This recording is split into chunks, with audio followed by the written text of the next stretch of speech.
There are a lot of baseball historians and experts who consider the Philadelphia A's of 1929 to have been the best team of all time. Now, I guess there are more who consider the 27 Yankees that way, but it's arguable that you can make a good case for the 29 A's. For one thing, they finished 18 games ahead of the Yankees in the pennant race that year. Welcome to Good Seats Still Available, a curious little podcast devoted to exploring what used to be in professional sports. Here's your host, Tim Hanlon. The excitement is palpable, isn't it, friends? Hi there, Tim Hanlon, and the podcast, as you know, Good Seats Still Available. Thank you for joining me. It's the curious little podcast that's focused on what used to be in professional sports. Today, we're working on baseball as our topic again, as we've done on many occasions in the past. And specifically, we're talking about one of the longest-lasting teams, if not the longest-lasting team consecutively in Major League Baseball. The team today known as the Oakland A's, but we're going to be focused our time on our conversation today around their time as the Philadelphia Athletics, which goes all the way back to 1901 at the inception of the American League. And today's guest, David Jordan, is the author of The Athletics of Philadelphia, Connie Mack's White Elephants, published by McFarland. And our conversation today will be about the legacy of Connie Mack and the times of baseball in the early 1900s in Philadelphia, and perhaps one of the most potent teams, at least for a good number of years in the earlier part of the decade, and then in the 1930s as well. The Philadelphia A's were quite the thing, quite the sensation, despite some lean times. And ultimately, those lean times in the mid-1950s ultimately pushed them to selling the team and then them moving to Kansas City. And then, of course, onwards later on to Oakland. Anyway, the lineage of the current A's franchise back when they started in Philadelphia is the topic of choice today. And hopefully you'll learn something, as I did, by that conversation with David Jordan in just a couple of seconds. Before we get there, I do want to remind you that we're again sponsored by our friends at Audible, the premier provider of digital audiobooks with over 180,000 titles in every genre imaginable that you'd like to listen to instead of perhaps reading. Audible titles play on every device that you can imagine, whether that be an iPhone or a Kindle or any of the Android systems, more than 500 devices. And there's really no excuse then to be able to listen to any audio book from Audible anytime and anywhere. And of course, if you'd like to give it a try for yourself, you can't imagine a better deal than this. That is a free audiobook download and a free month's worth of Audible services when you go to our little website URL, and that's audibletrial.com/goodseats. Again, that's audibletrial.com/goodseats, and you will get one free audiobook download, as well as a month's free service of Audible on us, gratis. And you can cancel at any time. It's just a great way to try it out for yourself. And there's just an amazing amount of books there. There's some great baseball history books there, lots of sports history stuff, but of course, other things too. And like I said, just about all the genres that you can imagine in the book world. It's audibletrial.com/goodseats for your free 1-month trial and your free audiobook download. Again, you can cancel at any time. It's pretty much no risk if you really can get your arms around the concept. Give it a try. I love the service. I cannot live without it, and I doubt you will either once you give it a free trial. And then again, that's audibletrial.com/goodseats. And by doing so, you'll also be giving a little bit of support to the show, and we always appreciate that too. Okay, enough promotional babble. Let's get on to our conversation. The reason that you came, and it is now time to talk to David Jordan, the author of The Athletics of Philadelphia, Connie Mack's White Elephants, here on the podcast.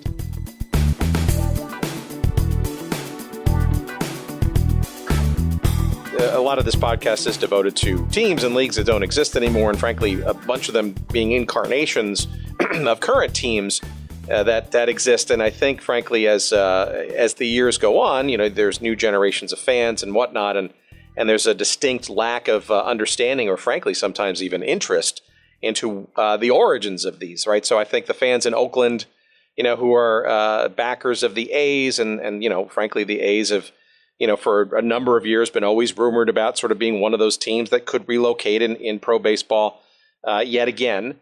But if you really want to dial it all the way back, the history of the Athletics, right, not only starting in Philadelphia, but around the beginnings of the old American League when it was first found as well. So maybe that's the best place to start history-wise. I guess takes back to the turn of the century when this thing called the American League sort of came about, because the A's were certainly part of that as it was being debated and launched.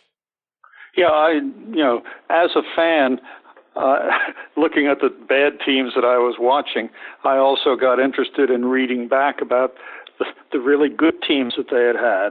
And the A's had a great history, along with all their ups and downs. I followed the founding of the American League, Van Johnson and all that, Connie Mack signing some of the Phillies' best players because the Phillies treated them badly. So that all became part of the background of what I was doing. Well, I mean, let's talk about that. So the formation of the American League in 1901, right, was really, my understanding was it was basically a conversion of another league that was just south of the pros called the Western League. And you mentioned this guy named Van Johnson. Maybe you can explain a little bit about who he was, as well as why the Athletics became part of this league when there already was a team in the National League called the Phillies. Well, he was a former sports writer, and he had a drinking problem, but it didn't keep him from doing what he wanted to do. And he ran the Western League, or Western Association, I guess it was called, which was mainly teams in the Midwest and Detroit and Cleveland, places like that.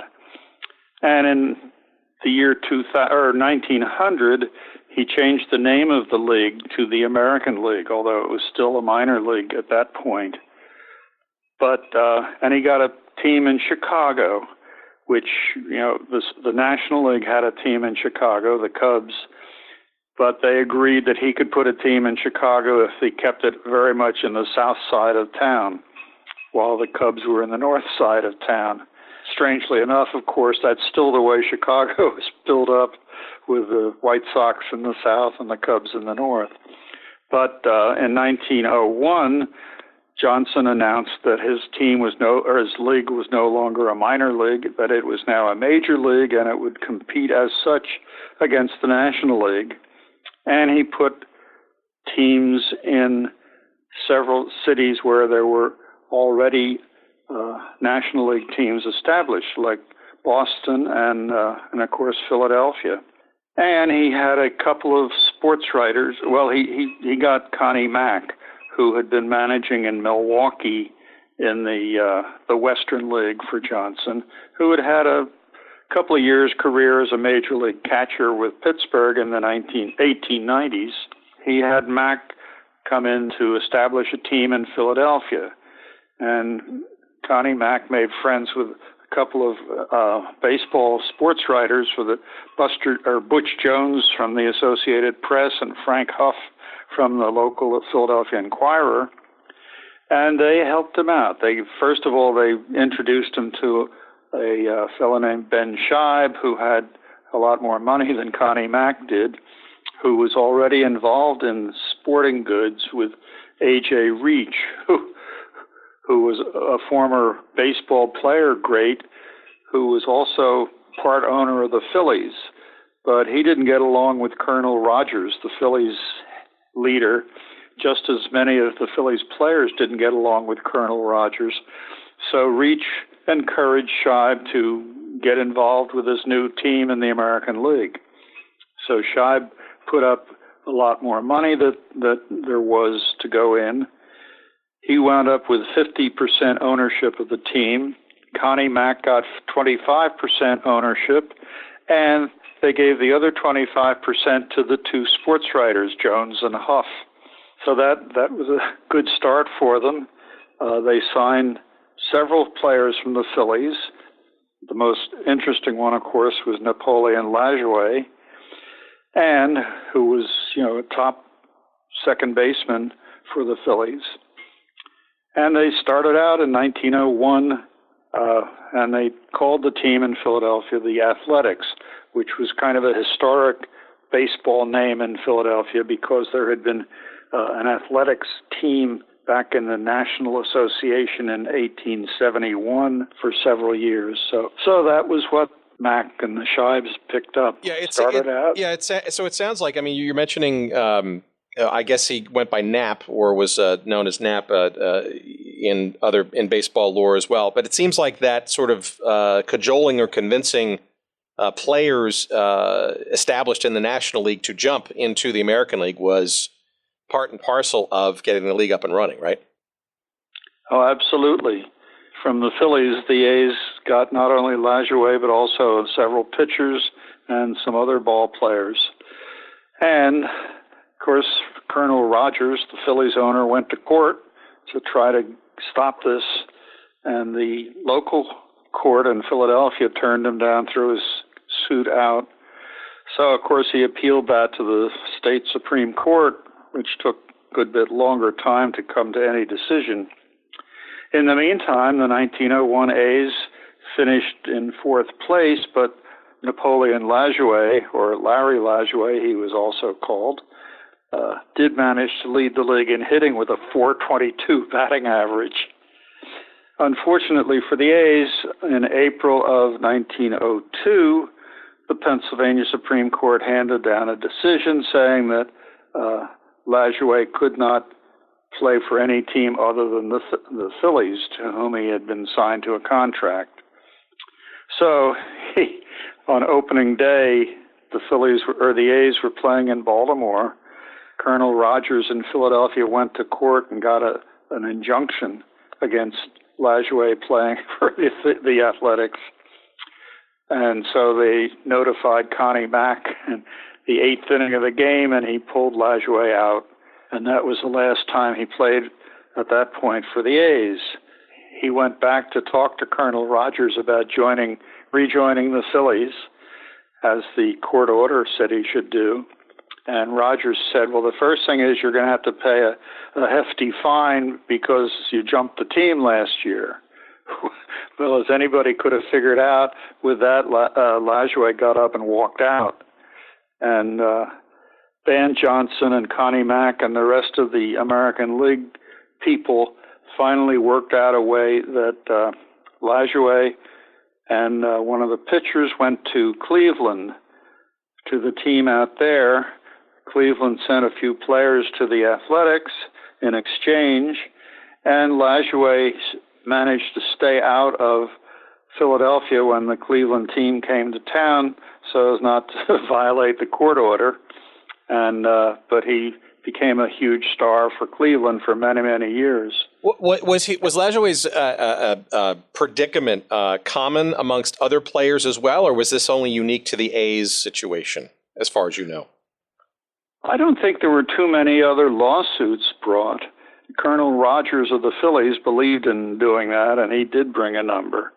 But in 1902, Elmer Flick left the Phillies to join the A's, although he then went to Cleveland along with Lajoie because they didn't want to get into more court orders.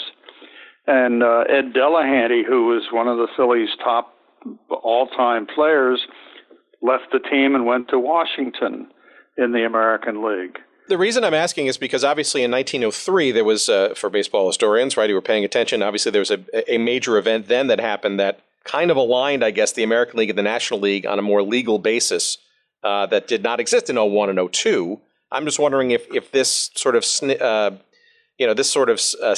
shall we say, in Philadelphia was more widespread, or was maybe sort of the best example, I guess, of the tension that needed to be, I guess, legally resolved going forward. Yeah, I guess there were others, but they weren't. Lajoie and Flick were the two, and Delahanty were the biggest names to go.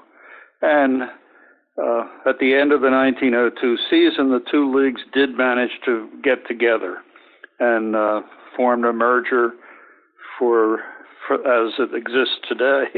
But the A's in 1902 did win the pennant in their season, but the World Series didn't start till the following year. Right, and for our listeners who are screaming at their devices that they're listening, I guess the national agreement, I guess, quote unquote, was what it was called.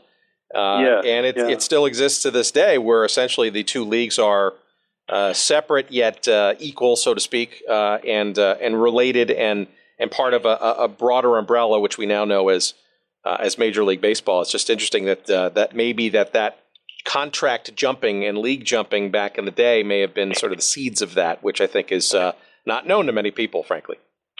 Oh yeah, it was why the National League finally decided they had to get together, because not only was it taking away players, but it was taking away fan attendance as well. So that they were happy to join up and get together, and it's gone that way ever since. And of course, in 1905, the A's won another pennant. They played the New York Giants in the World Series. And at this point, of course, John McGraw had left the Baltimore team in the beginning of the American League and jumped back to the New York Giants in the old National League. And in an interview that he gave to newspaper reporters denigrating all the American League teams, he said, "Oh, that Ben Scheib down there in Philadelphia has a real white elephant on his hands."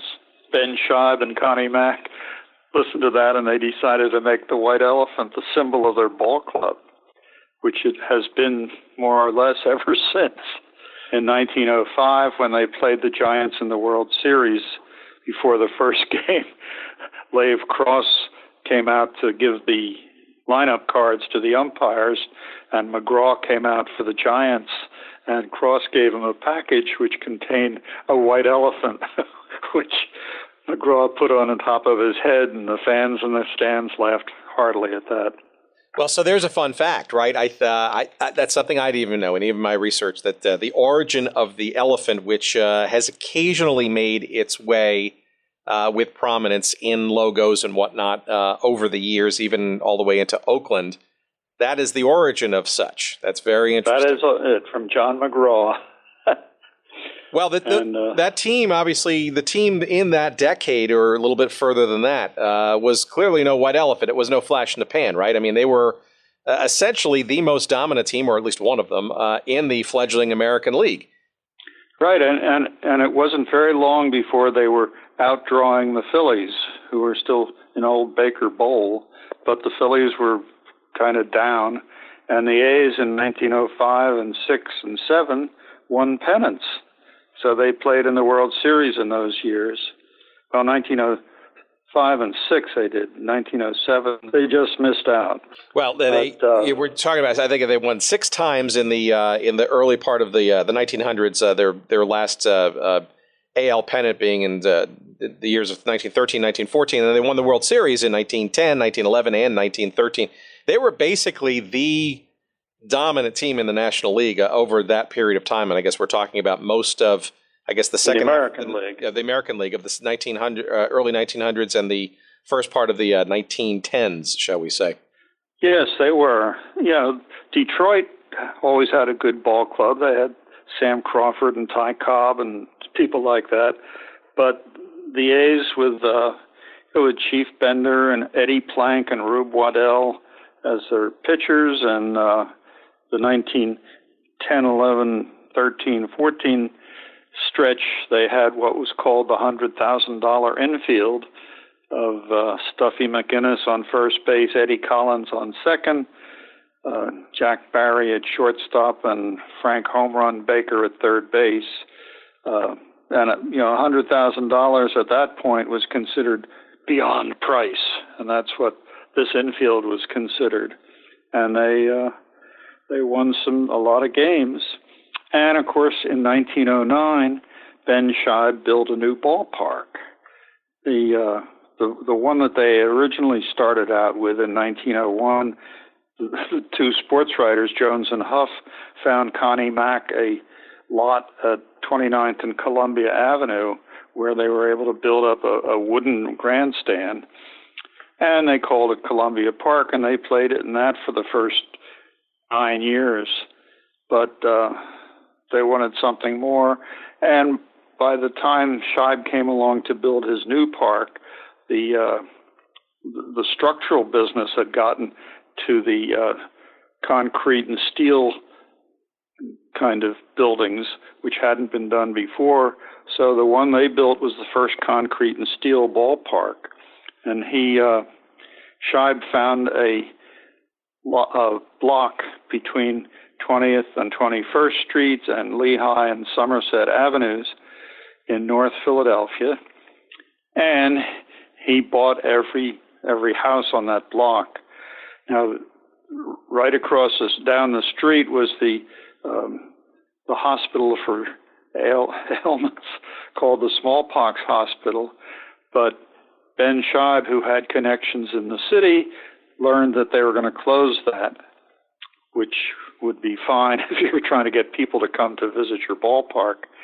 And it also, the neighbors in the block did not know that it was going to close, because if they had known that, they would have raised the prices for the houses that they sold off. And Scheib used, phony names to buy these things so that people didn't realize that he was buying them and had to have the whole block. And he also had to get a couple of paper streets in this block taken off by his friends in the city council. But in 1909, they opened the new ballpark, which was called Scheib Park, and it was considerably larger than Baker Bowl, the Phillies ballpark, much more modern, and it was a great success for the A's. And of course, then after that, they had the stretch of 1910, 11, 13, and 14 when they won the pennants and 3 world championships in that time. So Scheib Park became basically the capital of baseball for a while. Interesting, and not only the capital of baseball because of a good team, but because of a structure that arguably became kind of a template for how to build stadiums and in other cities in the years to come via concrete and steel. Absolutely. Also, of course, one thing, the right field wall in Scheib Park was not all that high, so the houses on 21st Street, or 20th Street, behind the right field wall, the neighbors up there kind of built up a business by putting seats up on their rooftops and selling tickets to people who wanted to come up there, and they could see the ballpark with nothing obliterating their sight. And this was a big business for quite a while until finally, many years later, the A's built a higher wall in right field so that it obliterated the viewpoint of the neighbors on the roofs. Well, that's something here in Chicago people know very well with Wrigley Field, especially with the new ownership, right? And I don't know. Now, I saw this term. I don't know if this is unique to the situation in Philadelphia. This is obviously, we're going to get to that in a little while, into the decades later when money was a really big issue. And it was called a spite wall. Is that a term that's familiar to you? That's what the neighbors called it. Yeah, they went to court to try to keep that down, but the A's had a good lawyer named Richardson Dilworth who later became mayor of the city, and he got their court suit thrown out so that the wall was built up. And of course, by the time they built it up, there wasn't all that much demand to see the A's playing, because that was during the stretch of the last place teams in the 30s. Right, and no better way to engender love and admiration to the neighbors than by building a wall so you can prevent them any goodwill whatsoever from bleeding into the ballpark without having to pay for it. So, right. Okay, yep. But before we get into a seminal moment in 1914, I want to sort of go back to the ownership structure, because until that point you had basically 3 sets of owners, 50, 25%, and 25%. But what happened with our sports writer friends, Sam Jones and Frank Huff? It seems like they got out of the picture around that time. Yeah, Ben Scheib made a big loan to Connie Mack, and Connie Mack was able to buy out the Jones and Huff, so that he was then a 50% owner, along with Ben Scheib, although he did owe him a lot of money on account of it. And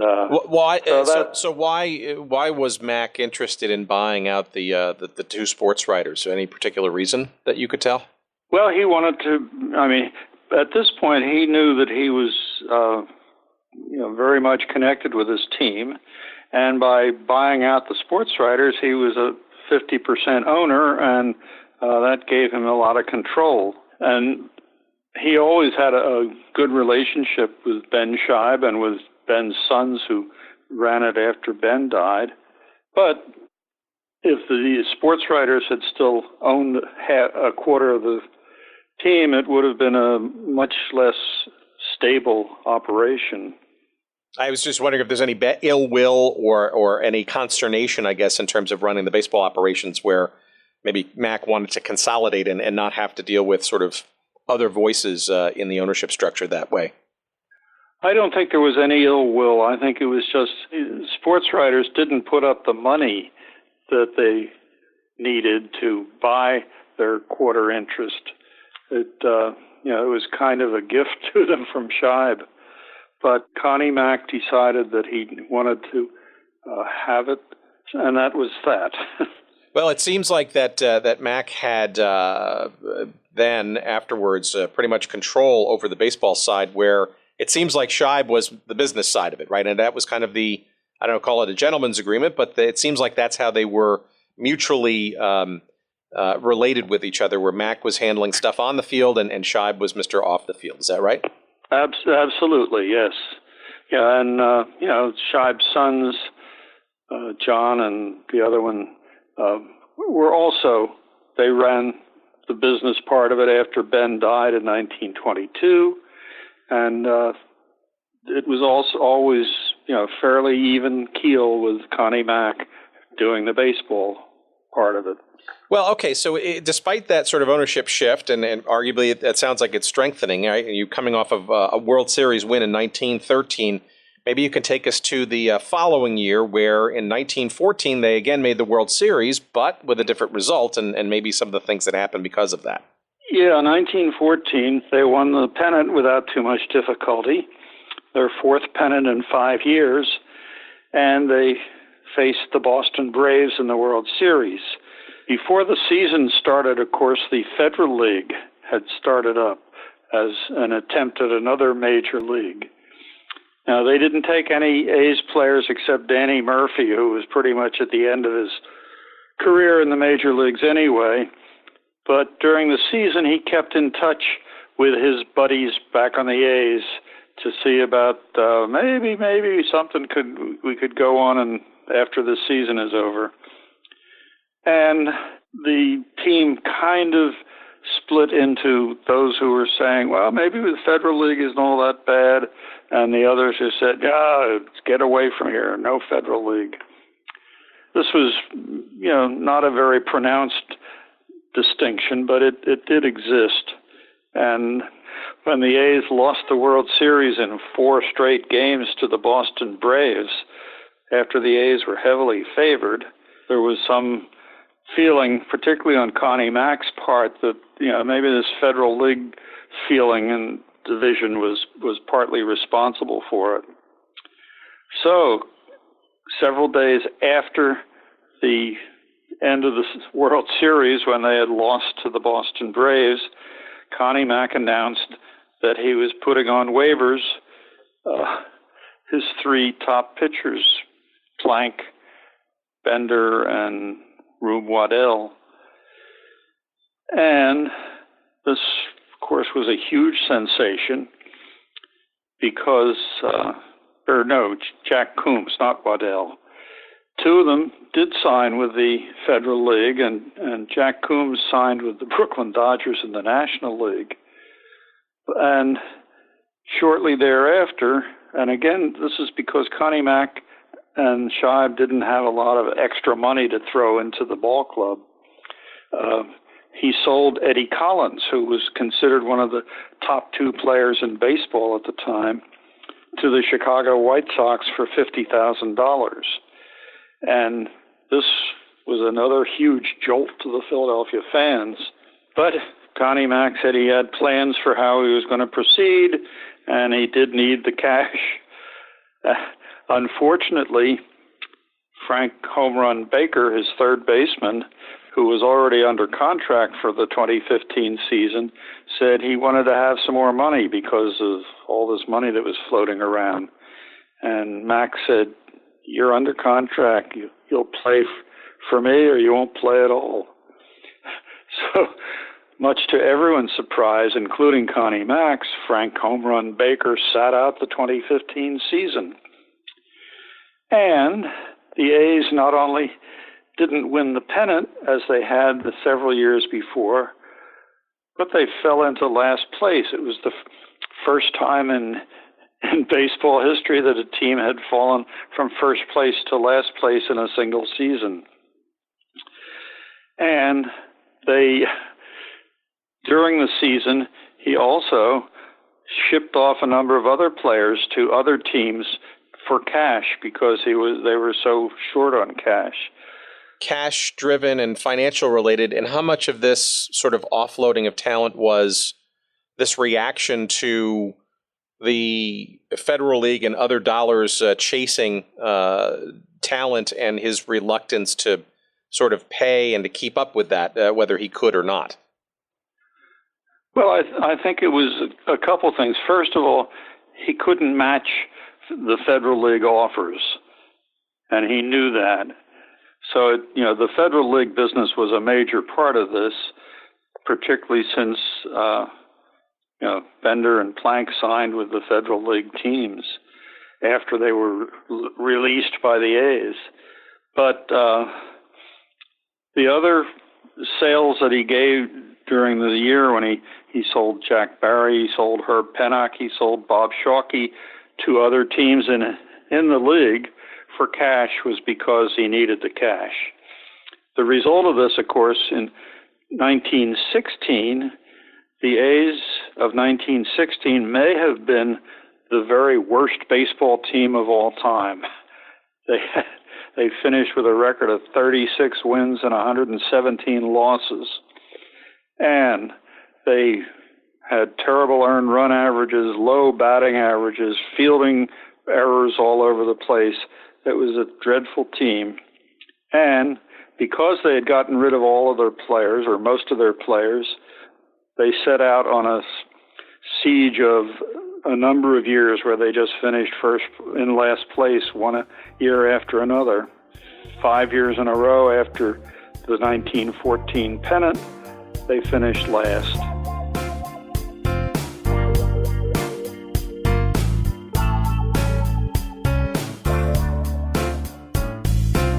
Okay, friends, sorry for the interruption. Just wanted to quickly remind you that today's episode of Good Seats Still Available is brought to you by our friends at Audible, the premier provider of digital audiobooks with over 180,000 titles to choose from in just about every genre you could think of. Audible titles play on iPhone, Kindle, Android, and more than 500 devices and MP3 players for listening anytime, anywhere. And for a limited time, my audience can listen to a free download of any book that they choose, as well as get a 30-day free trial when you go to audibletrial.com/goodseats. That's audibletrial.com/goodseats. And you can choose from over 180,000 titles, as we said, including one that I'm listening to right now. It's called The 10-Gallon War by John Eisenberg. It's the story of the NFL's Cowboys, the AFL's Texans, and the feud for Dallas's pro football future. Another one on my list, which I have yet to download but is on my queue, that could be interesting to our audience here, is called The National Forgotten League by Dan Daly, entertaining stories and observations from pro football's first 50 years. Those are just two of the many thousands of titles to choose from, and not just in sports history, but you name the genre that you might want to listen to, and Audible's got it. By the way, two guests perhaps that we'll have on the show, hopefully sometime soon. But again, go to audibletrial.com/goodseats for your free 30-day trial, as well as your free audiobook download to try it out for yourself. Again, that's audibletrial.com/goodseats. And now, back to our conversation.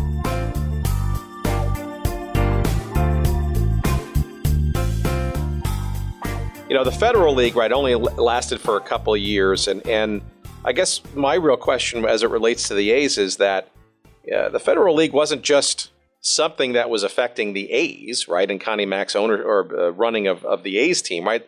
It was a challenger to the American League and the National League, and I would imagine that this idea of competitive salaries and an inability for some franchises to keep up with such, it was more universal than just the A's, and so I guess why the A's were so dramatically impacted versus some of the others. Well, I think they seem to be impacted more than the others. And I guess the other teams did try to match what the Federal Leagues were offering. The A's didn't have the money to match anything, so that's why everything fell apart more for them than for anybody else.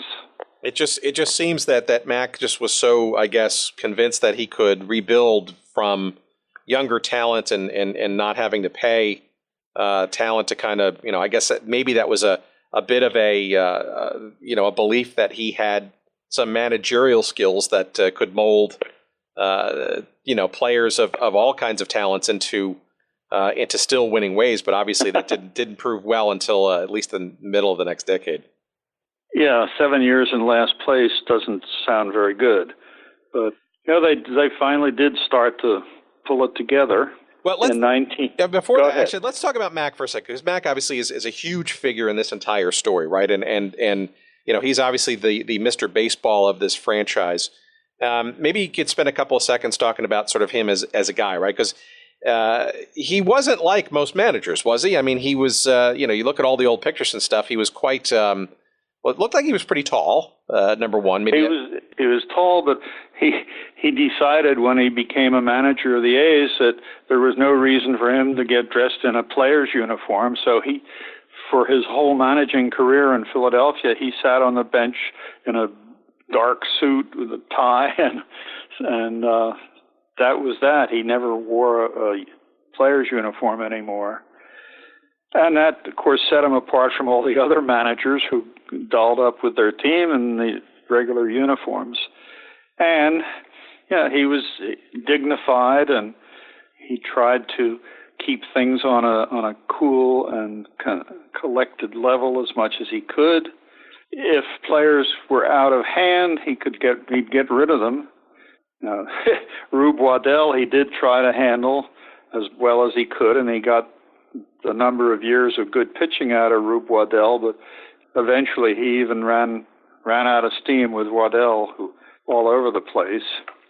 I think, most of the players who played for Connie Mack thought very highly of him.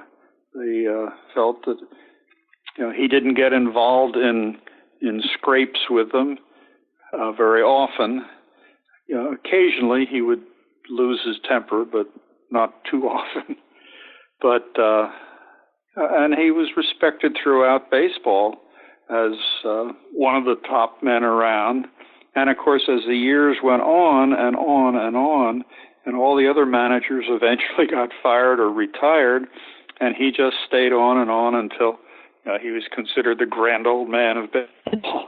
Well, but his dignified look and magisterial style, I guess you could maybe sort of say, besides it sort of going out of fashion and all those kinds of things, it did actually have an effect on his ability to manage a game, right? Because my understanding was that because of his dress and his demeanor, he was not allowed to actually be on the bench as the manager at games. Oh, no, he was on the bench. He sat in the dugout. He couldn't go on the field. But, the umpires occasionally would come over to the dugout to talk to him about things. But he did sit on the dugout. Oh, okay, but he was not allowed on the field. And why was he not allowed on the field? Scorecard in his hand, and he used to wave it around to move the outfielders around. So why was he not allowed on the field? What was the sin of wearing a tie and a hat and looking professional? Well, I guess you're supposed to be in uniform if you came out on the field. It may be that he just chose never to go on the field. I'm not sure that he ever tested his right to go on the field or not, but he didn't. Very interesting.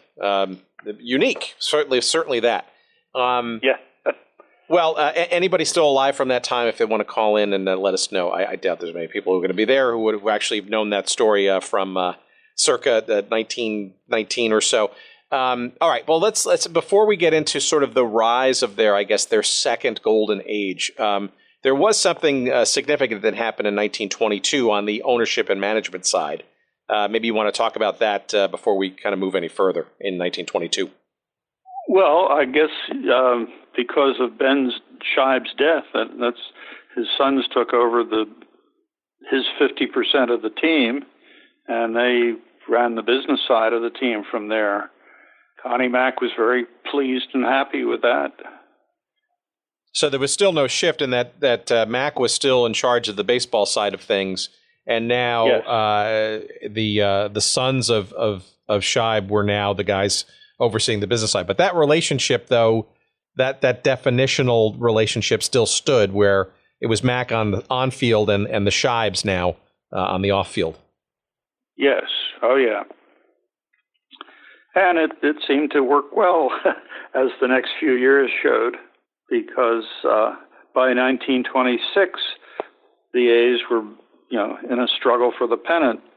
They fell 6 games short, but it was a long way from the 7 years in last place. Well, let's talk about those years, because you mentioned some of the players. I mean, Jimmy Fox and Al Simmons, Mickey Cochran. You had Lefty Grove. You had a number of players that arguably were among baseball's best. And it seems to me that during that period of time, I guess you're talking about the late 20s and through the early 30s, the Philadelphia A's were statistically and in many other respects, talent-wise, I guess, as strong, if not in many cases stronger than a team just up north that was getting a lot more press and a lot more credit, I guess, for being one of baseball's best, and that being the New York Yankees. Do you want to speak about that a bit? Absolutely, yes. There are a lot of baseball historians and experts who consider the Philadelphia A's of 1929 to have been the best team of all time. Now, I guess there are more who consider the 27 Yankees that way, but it's arguable that you can make a good case for the 29 A's. For one thing, they finished 18 games ahead of the Yankees in the pennant race that year. I was thinking, in a couple of years earlier, Jack Dunn, the owner of the Baltimore Orioles in the International League, got in touch with Connie Mack and sold him his top-notch left-handed pitcher, who had been in the minors for a number of years, Robert Moses Grove, known as Lefty Grove. And the interesting thing was, in 1914, Jack Dunn had made another offer to Connie Mack to sell him one of his top pitchers named George Herman Babe Ruth. And in 1914, Connie Mack said, well, we don't need him to win the pennant this year, and I don't have the cash available right now to pay for him, so you might want to offer him to the Red Sox. When Grove came along, Connie Mack made sure that they bought him for $100,600. And of course, Lefty Grove became one of the top pitchers of all time. And they had Jimmy Fox, they had Al Simmons and playing in the outfield. Bing Miller, he traded him away to the Browns, but then he got him back a year or so later. He had Mule Hawes in the outfield. Cochran was playing for the Portland team in the Pacific Coast League and looked like a sure bet. So Connie Mack bought a partial interest in the Portland Ball Club so that he could make sure that when they sold Cochran to the major leagues, they sold him to the Athletics. And, of course, Cochran became one of the all-time great catchers. In 1929, the A's posted a record of 104 wins and 48 losses, and they got their first pennant in 16 years, and they finished 18 games ahead of the Yankees, who were just 2 years behind beyond their supposed all-time great team.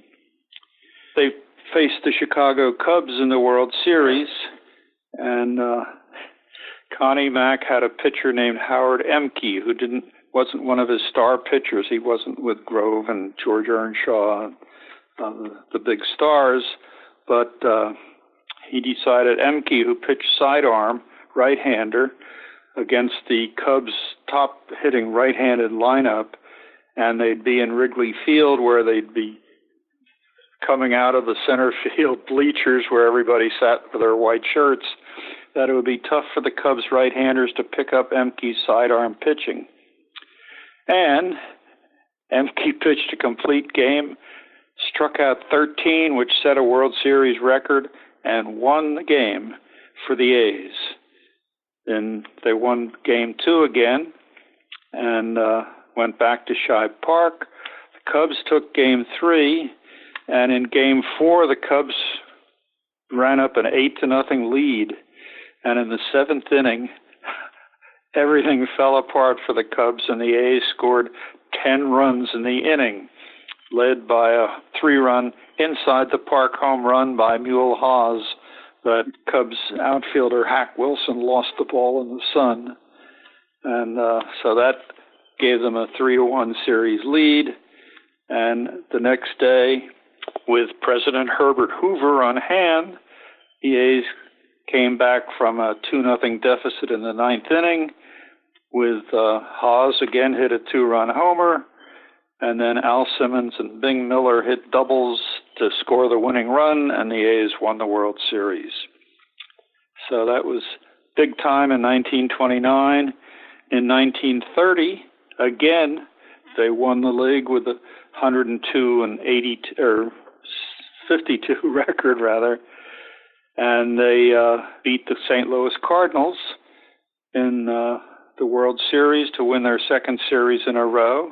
And in 1931, again won the pennant with a record of 107-45, and that was the best record in the franchise history. They played the... I'm sorry, that's incredible, right? I mean, all that stuff is incredible, especially given how low the team was just a handful of years prior to that period. Yeah. Oh, but, you look at the names on the team, and they really were great ball players and great pitchers. And, of course, in 31, they ran into the Cardinals with a rookie outfielder named Pepper Martin, who stole everything and got hits all over the place. And the Cardinals won the seventh game with a 4-2 victory, and the A's didn't have the World Series after 2 years of winning it. But it was still a great 3-year stretch. Well, but then also they could not escape, right? Which and I think a lot of things and people around that time, obviously, the default back to the Great Depression, obviously that it started in essentially in 29, but really started to sink its teeth into the American economy and psyche in the years that followed, and the Philadelphia A's and Connie Mack and the Shibes were no different in their the reckoning that they had to face with the A's and their finances and the like. So we start to see just after that then some of these star players starting to leave the A's for financial reasons, right? Yeah, unfortunately that happened. The Great Depression came along. Connie Mack did manage to buy out some of the members of the Shibe family who died so that he had a majority ownership. But because of the Depression, the attendance fell way off. And he had to sell off his star players, Grove and Cochran and Simmons and Dykes and Mule Haas. He kept a hold of Jimmy Fox a little longer. Jimmy Fox in 1932 and 1933 was the MVP in the American League with great home run hitting. And in 1932 it was that he hit 58 home runs, and he even had a couple home runs that he hit in games in Detroit that got rained out and washed away, so they didn't count. And otherwise, he could have tied or broken Babe Ruth's home run record. However, in 1935, with most of the nucleus of the great teams traded away, they crashed back into last place again. And from 35 on, they really were bad. Well, it also seems to me that another sort of little issue here with regards to how Mack ran the team baseball wise really started to hit home, and that was and I'm curious as to why, a lack of any real semblance or strength of a farm system to generate new players for the senior team. Obviously, the lack of that really hurt in the 30s when you're selling some of your star players.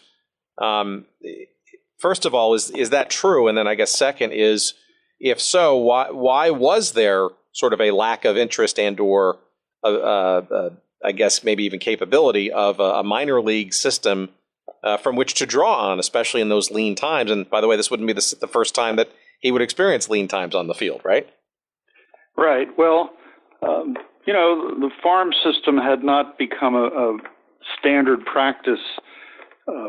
Branch Rickey was just starting out in this period of time. So you had to buy your players from the minor league teams, and the A's with their, they didn't have any independent wealth behind them, and they were dropping off in attendance, so they couldn't really spend a lot of money on buying talented minor league players. And that was, one of the reasons why they sunk down again.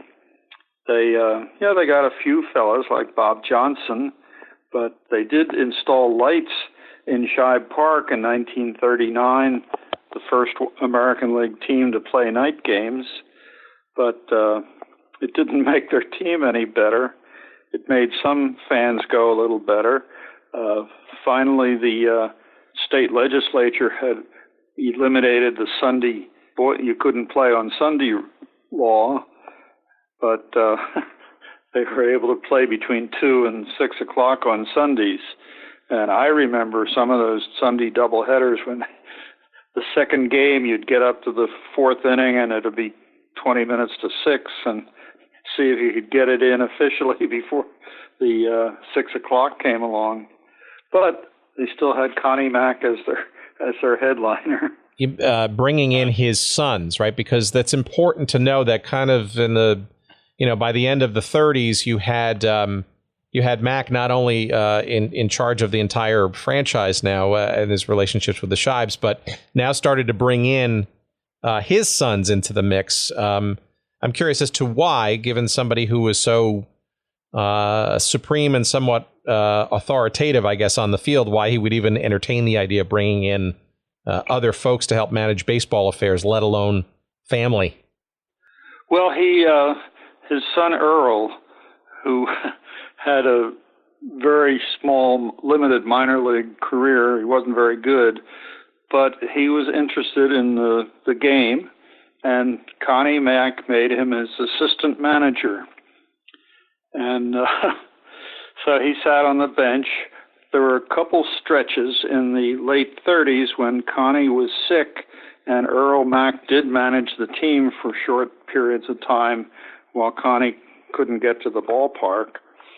But, Connie Mack said, when I step down, Earl will be the manager, which didn't go over very well with the players because most of the players didn't have all that great a reaction to Earl Mack.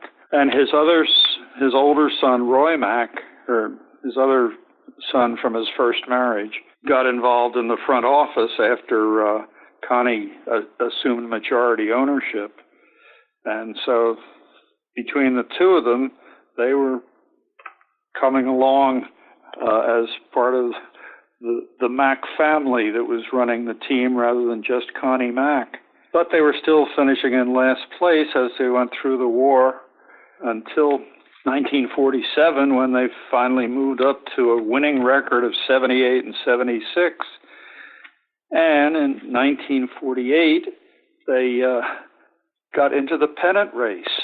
They were in the race with the Cleveland Indians, the Red Sox, and the Yankees, and they were very much in the race. Now, a couple things happened. They had Sam Chapman playing and Elmer Vallow, Barney McCoskey, whom they had gotten in a trade for George Kell, which was unfortunate, but McCoskey still hit 300 for them. They had Eddie Joost playing shortstop and leading the team, really, on the field.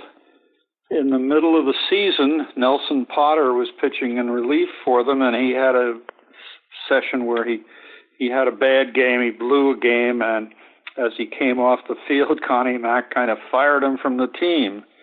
So he left. He was released, and he signed with the Boston Braves, and he helped win the pennant, pitching relief for the Boston Braves the rest of the season in the National League.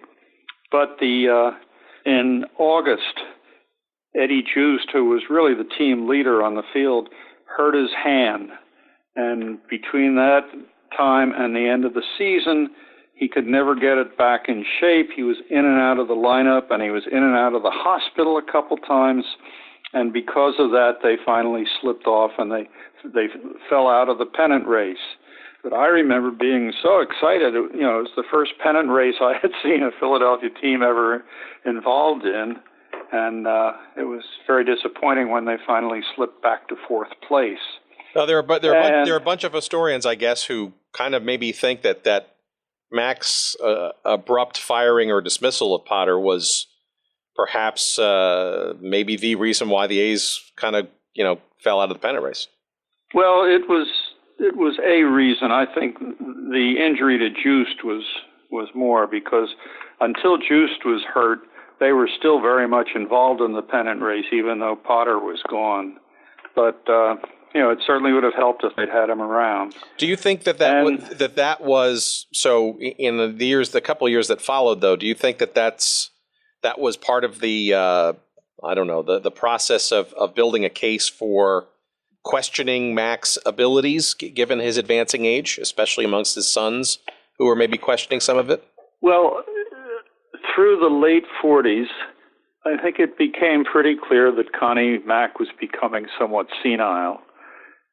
Some of his players said he's still doing fine, but some of them questioned that his decisions seemed to be a little odd at times. And in 1950, they celebrated his golden jubilee of his 50 years as manager. And at the end of the season, or near the end, he announced that he was resigning as a manager. And his golden jubilee, they finished in last place again with 52 wins and 102 losses. But Jimmy Dykes took over as manager for 51, 52, and 53. And in 52, they got back into the first division again. They finished with 79 and 75 record in fourth place. In 51 and 52, Ferris Fain, their first baseman, led the league in hitting. In 51, the trade they made for Gus Erniel from the White Sox, Erniel wound up leading the league in home runs and RBIs for them. And in 52, Bobby Shantz came into his own. He won 24 games and led the American League and was named American League Most Valuable Player. The All-Star Game was played in Philadelphia in 1952, and in I guess it was the sixth inning, Casey Stengel brought Shantz in to pitch, and he pitched to three batters, Whitey Lockman, Jackie Robinson, and Stan Musial, and he struck out all three of them. And we were stunned and figured, oh my God, he can go on now to Carl Hubbell's record of all-star strikeouts, except that it then suddenly came down pouring rain, and that was the end of the game. But Shantz had a great year for them and got them into fourth place. Unfortunately, right at the end of the season, he was hit with a pitch by Walt Masterson of the Senators on his left wrist, and this led to a very sad 53 season because he couldn't quite pitch the way he was used to. So he had a very poor season. In 54, he was only able to pitch in a couple of games. and it was clear by 54 they weren't going to go anywhere. At that point, in 1953, the Boston Braves moved to Milwaukee. In 54, the St. Louis Browns moved to Baltimore, and it was becoming obvious that a lot of cities were not able any longer to support two teams. New York and Chicago, they could still do so, but it was clear that the Philadelphia A's were probably on their way out. And so all through 54, there was, along with the very bad team playing, there was all the talk about where they were going to go, what they were doing with Arnold Johnson, who wanted to buy them and move them to Kansas City. And then late in the season, there were a couple Philadelphia groups that got together to try to buy them. One group actually signed a contract with them, and it needed to be approved by the American League. And Arnold Johnson, in the meantime, got to Roy Mack, who was representing the A's in league meetings at that point, promised him a job in Kansas City. So when the vote came up in the American League to approve the sale that the A's had signed with the group in Philadelphia, Roy Mack voted no, so that the league did not approve it. So they had to sell it to Arnold Johnson, and they moved out. And that was the end of the Philadelphia Athletics. It was a sad ending, but... Yeah, let's step back for 1 second on that, though, because it seemed like it was a little herky-jerky there. It wasn't sort of a clean path towards that sale. You had Mack, I guess, who had made that arrangement with Johnson, but yet this Philadelphia group came about, and Johnson then wound up voting against his own deal, and then that deal fell through, the Philadelphia deal. No, Roy Mack voted against it. Ah, okay. And he denied having done so, but that was one of the three votes that shot it down. They had to have 6 votes in favor of selling the team to this group in Philadelphia. So the A's secretly were one of the 3 teams that voted against it, and that was Roy Mack. It was not one of the things you like to think about with the Mack family. Yeah, I guess I'm just curious as to how, if the deal was effectively in place for Johnson to buy the team, how did this Philadelphia group come about to offer or to be part of the same bid, and then that sort of falling through? It just seems like it was a kind of a zigzag approach versus what seemingly was a superior deal all along from Johnson in Kansas City. Well, the Johnson deal had not been finalized. He was still very much involved in it, but it hadn't been finalized, and because the A's had not signed the contract, the Macks had not signed the contract to sell it to him. Once this Philadelphia deal fell through, then of course they did, and they sold it to Johnson, and the American League approved that and the move to Kansas City. But it was,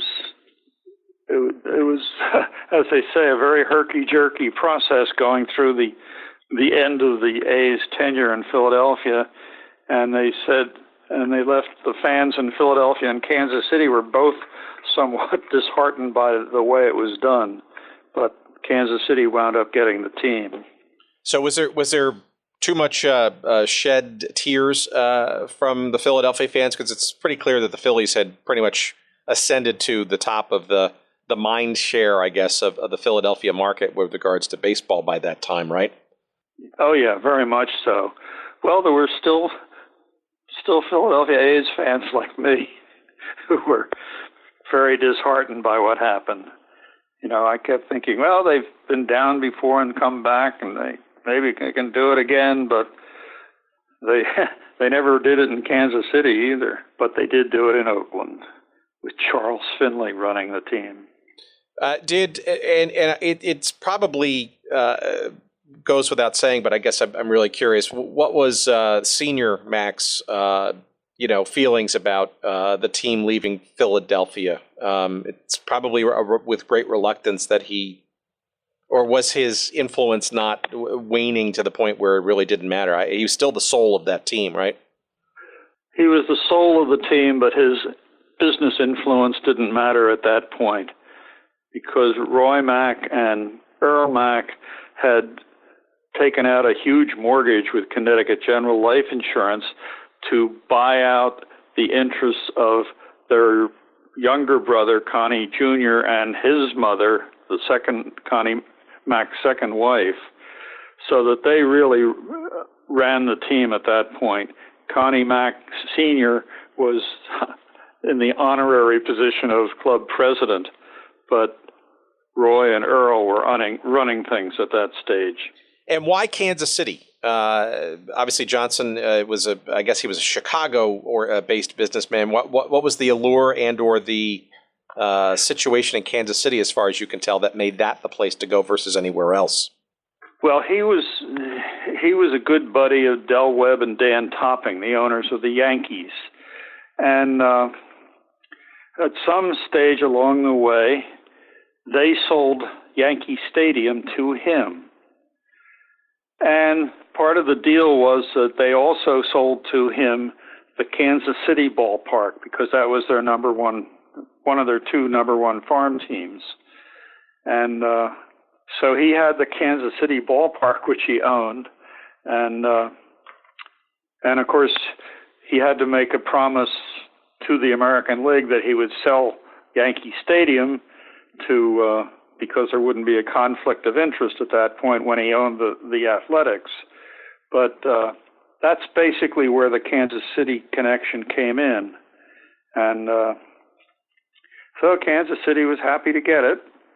And they had a American Association team for many years, but they were very ecstatic at getting an American League team. But they didn't do any better than the A's did in Philadelphia. Well, we also we did an episode a few weeks back about the old Kansas City Monarchs of the Negro National League or Negro American League, depending on what year you're talking about. And it was pretty clear that despite their success and their prowess, the arrival of a major league team in Kansas City was certainly going to be, I guess, a death knell, or certainly a major ding in terms of the Monarchs' ability to draw. And obviously there's bigger issues relating to Negro leagues as well, the integration thing. But author Bill Young, who was also, a fellow author on the McFarland Press label, shall we say, it was a very interesting time where, in some respects it was a good thing, right? Because you saw Major League Baseball recognizing the allure of the Kansas City market, and obviously integration happening broadly, but it also was probably the immediate end of a franchise in the Negro Leagues that was well regarded and obviously legendary in many respects too. And I guess last question would be sort of based on what you've seen. Obviously, you've still followed the team and even written about them since their Philadelphia days. How much does the current A's franchise look back and or remember folks like Mack or some of these great players, or what are the throwback remembrances? Are they frequent? Have they been fairly active in sort of going back to their roots, or has it been kind of a fade away kind of thing without much? Well, I don't think there's much, but they've been to Philadelphia a couple times, and that's been kind of a remember back when thing to do. They've got their own championship teams to look back on now. The Philadelphia A's are kind of old history to them. Yeah, and I guess the Phillies aren't necessarily in any rush, despite having shared the same park for a number of years with the A's. As tenants.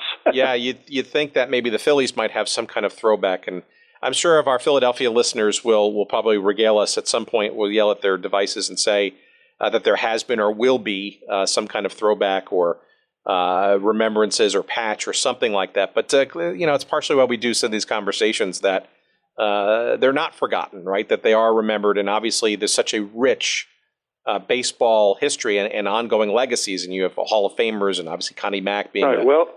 Well, we had for a number of years, starting in around 1996, the Philadelphia Athletics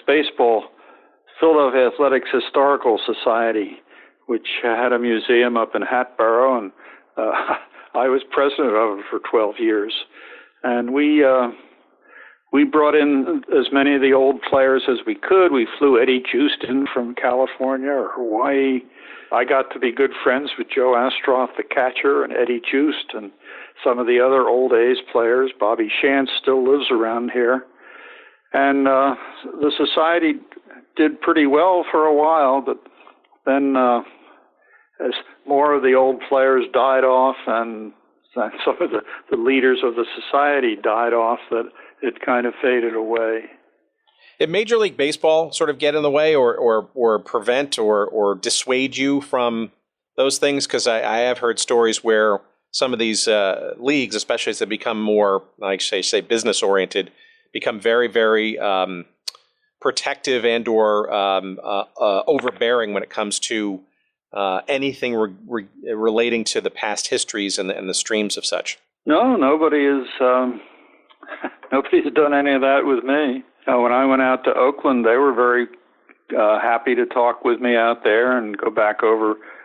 Well, actually, we were talking about the history of their team since they moved there from Kansas City, but they were quite happy to hear about the Philadelphia A's Historical Society at the same time. Well, this is all very interesting, and I at some point perhaps we should set aside some time to maybe talk about the next era of the A's history from Philadelphia, that being in Kansas City. Some very interesting and wacky stories and twists and turns to the franchise's history there as well. But David Jordan, I want to thank you. The book is published by McFarland. It's called The Athletics of Philadelphia, Connie Mack's White Elephants, and it is a story of Philadelphia sports history. It is about as timeless as professional modern-day baseball is itself, because you're talking about the beginnings of the American League and a team that was at once or twice, frankly, amongst, if not the most superior team in that league, as well as, frankly, a team more than once was near the very bottom of such. But the drama of the ups and downs of that franchise, the legacy, the gigantic legacy of a guy named Connie Mack, and frankly, these are the roots of not only a team that still exists today, but we're at the very beginning of what is basically the second and very strong American League. And these things are not something that just kind of spouted out of nothing. These are very rich historical events and stories, and that's partially why we do what we do here on this podcast. So, David, I want to thank you so much for taking time to regale us in some of these stories, and I hope we can connect again. Maybe we'll talk about the Kansas City version of the team. My pleasure, Tim. Be happy to.